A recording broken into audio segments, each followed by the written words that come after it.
қаншама кішкентай балдар келіп тұр, құрметті ағайын. Ән айтайын деп едім, ағай деп. Мынау енді кішкентай баланың жаңа жастардың бетін қақпа, белін бұл дейді ғой. Өскеменнен келдің ба? Красавчик, күшті, ән айтшы.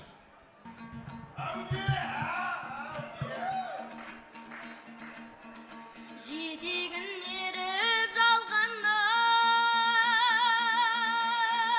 қалаға жедел жетіп біз артынан еріп арманның ауылдан шығып кетіппіз. Арайын төгіп аспанын араласам да жер-жерді аққозған ауылдастарым сағынып жүрмін сендерді. Қонатын көлдің бетіне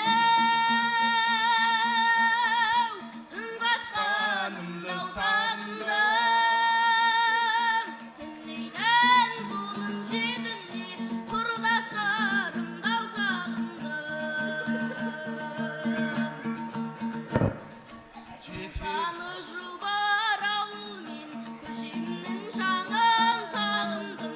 Ағайын туыс бауырмен шешемнің жайын сағындым.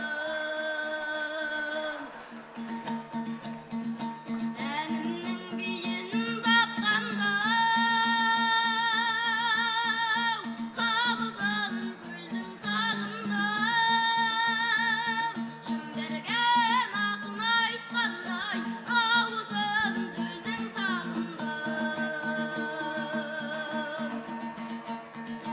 Ауылдан көшсең көшкірмен, қалада өрде өсмейлің. Ауылдан адам көшкенмен, адамнан ауыл көшпейді. Ауылдан көшсең Өлең айтып отыр ғой. қалада өрде өсмейлің. Ауылдан адам көшкенмен, адамнан ауыл көшпейді. Тұр айтшы. Ауылдан адам көшкенмен, адамнан ауыл көшпейді. Ой, бәрекелді. Мынау енді сармайдай сақтап жүрген 1000 теңгем бар еді. Мен де жұрттан қалмай бере қояйын. Ерғұлан дейтін азамат, красавчик па?